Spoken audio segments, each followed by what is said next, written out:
Hello everybody and welcome back. As always, I'm Mateo311 and this is your channel for everything VR related. Meta just announced their gaming show is coming on June 1st and even dropped a few hints as to what we have to look forward to. So right now is an amazing time to go over how June could be an absolutely amazing month for VR gaming. Even if you have no interest in Meta or the Quest headset, this showcase will impact the entire VR industry, as many of the titles these days are cross-platform, and competition is always good for the consumer. Similar to my previous video where I discussed the best case scenario for VR in 2023, today's topics have a decent amount of speculation, my greatest hopes, plus a healthy dose of optimism. Historically, my track record has been pretty solid when it comes to these videos, but I might be getting a little bit too optimistic on this one. Regardless, before we jump into the best case scenario for June's upcoming VR game announcements, I'd love to hear what you guys are expecting from the Meta Showcase, or what game you would like to see most. Please let me know down in the comments right now. There are of course links and timestamps if you want to skip ahead, but let's start off with some updates I'm expecting to see. This video will be ordered by a title's likeliness to happen, starting with things that might happen and proceeding on to things that I expect to see. First up is the re-emergence of Assassin's Creed Nexus. It's supposedly years in the making now, and we did get some pretty excessive leaks roughly a year ago. Could the Metagaming Showcase bring this title back to the light of day? I would say maybe. Based on a few conversations that I've had with self-proclaimed beta testers and a few other industry insiders, Assassin's Creed Nexus has evolved significantly since the last round of leaks. The past 12 months have been focused almost entirely on improving the gameplay, and supposedly it's a much better game now. The main issue that remains is the current instability of the Ubisoft studio. They've been canceling any and all projects they deem might not be profitable, and it's unknown if Nexus is or could be on that chopping block, but let's hope it's not and we get an update soon. Now the next title might be a little early to showcase, but it's possible we could see a bit of Polyarc's new competitive multiplayer game. They recently had a few rounds of beta testing, and I wouldn't be surprised if the game launched later this year or in early 2024. Polyarc's other major title, Moss, has made multiple appearances in previous Meta events, as it just makes a great title to showcase with plenty of mainstream appeal. Now I'm not sure if the competitive multiplayer title will resonate the same way, but Polyarc Games is an absolutely amazing studio, and I'd love to see more of their title, but I'm sure Meta would want to hype us up by featuring a few more action-oriented games, and a great option would be Hellsweeper. This high-speed, demon-fighting, brutal roguelike was supposed to drop by now, but was recently delayed, and has been radio silent since. Now there's no better time to make a new announcement and give us a release date than the hype train that is the Meta Showcase. It's also a great game for Meta to show off because it's not your typical kid-friendly, shallow cartoon title. It'll appeal to the many VR gamers that are demanding more action, and Hellsweeper looks like it definitely delivers in that department. Similar to our next title, Behemoth, from Skydance Interactive, the studio that gave us the amazing Walking Dead Saints and Sinners. Their newest title is promising a dark monster hunting adventure. Behemoth has us taking on the role of a diseased wanderer lost in a frigid wasteland.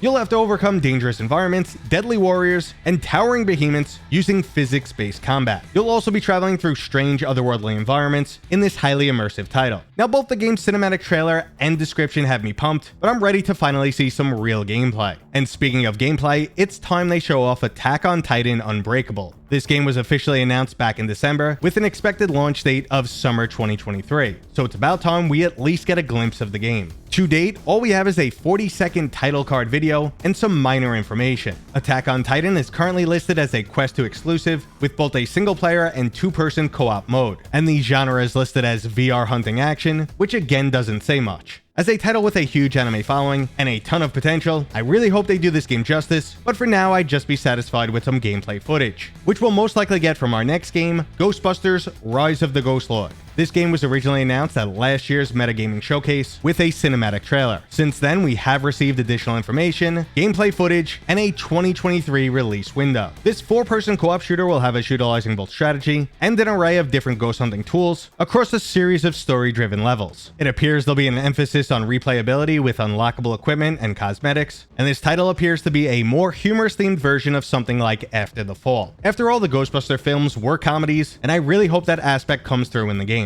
Now that right there is all the third-party titles I expect to be showcased, but all of those games were previously announced. Now I do expect, or at least hope, there will be a few surprises, but I'll get back to that topic later. For now, let's focus on what I expect to see from Meta. The first thing is pretty obvious. Something Beat Saber. Maybe it'll be a new sound pack or game mode, whatever the case may be. I can't imagine a Meta showcase without at least something small being announced for Beat Saber. Now moving on to something unlikely but still possible, Meta could finally give us some updates on Grand Theft Auto San Andreas. The VR version of this game was announced 2 years ago, back when Rockstar was in the process of releasing their remastered edition. It seemed like perfect timing to work on yet another port for San Andreas, as Rockstar was already reworking that title, but 2 years have already gone by and we haven't heard a thing. It's possible the project has fallen through, the scope of San Andreas was just too much for the Quest 2, or what I originally suspected was when Mark Zuckerberg announced the project, it wasn't even started yet. The Resident Evil 4 port was a multi-year process, and I would expect the same for Grand Theft Auto. Now, if this project is still ongoing, I suspect this is what the studio Armature is currently working on, and Grand Theft Auto could end up being a Quest 3 release title. If done correctly, this could be an unmatched VR experience, as San Andreas' gameplay still lives up today, and I really hope the Metagaming Showcase lets us know that this game is still alive. But moving on to other studios that Meta owns, it's possible we might get a glimpse of Camouflage's new project. This is the studio that delivered the absolutely amazing Iron Man VR, and supposedly they're now working on a Batman game. Now, it seems way too early to get anything of substance, but maybe there would be a little teaser trailer officially confirming this game. Camouflage did such an amazing job capturing the feel of Iron Man, so I just can't wait to jump into the role of the Dark Knight. Now, it's still pretty unlikely we would hear much about that title, unlike the next game, which appears to be a sure thing. For years, I've been saying a new Asgard's Wrath is coming, and Meta's own gaming showcase trailer appears to confirm this. We can clearly see Loki's horned helm laying down in a sand-filled world. This matches previous descriptions I've been given of the title, and similar to the new God of War games, we might be jumping pantheons. If you're not familiar with the original Asgard's Wrath, it's a 50+ hour VR RPG where you switch between the role of different mortal warriors and a godlike form. It was set within Norse mythology, and you got to meet these gods up close and personal with some absolutely fantastic storytelling. The title was originally left on a cliffhanger and still remains as one of my favorite VR games of all time. It was a full package title with tons of content, excellent combat, absolutely beautiful graphics, and the studio knew how to use VR to its maximum potential. Now, I truly hope they'll be able to recapture this magic on the Quest 2, but that's definitely a tall order and might not even be fully possible on the Quest 3. Now, no matter what platform this title releases for, I can't wait to jump into it, but that brings us right to the Quest 3 itself. While this is a gaming showcase and hardware is usually relegated to the Meta Connect events, it is still likely that the Quest 3 could make an appearance here, especially because they might be showing off exclusive launch titles. While that could include Asgard's Wrath 2 and Grand Theft Auto, exclusivity on those titles would definitely upset Quest 2 owners. Instead, exclusive titles will much more likely be AR in nature, as this is a feature they want to showcase on the next generation of hardware. What to expect from AR games is still a bit of a wild card at the moment, but projects like the puzzler I Expect You to Die Home Sweet Home, the shooter Spatial Ops, and the adventure title The World Beyond are pretty good examples of what we could expect. Now, while I'm super hyped for AR, I just don't know how they're gonna pull it off. Now, if the showcase does give us any information on the headset itself, it'll match exactly what the leaks have already said. A price tag between $500 and $600, a new Qualcomm XR chip that comes with a performance boost similar to the gap between the Quest 1 and Quest 2, that new pancake lens, full color pass-through, a resolution bump, and a depth sensor.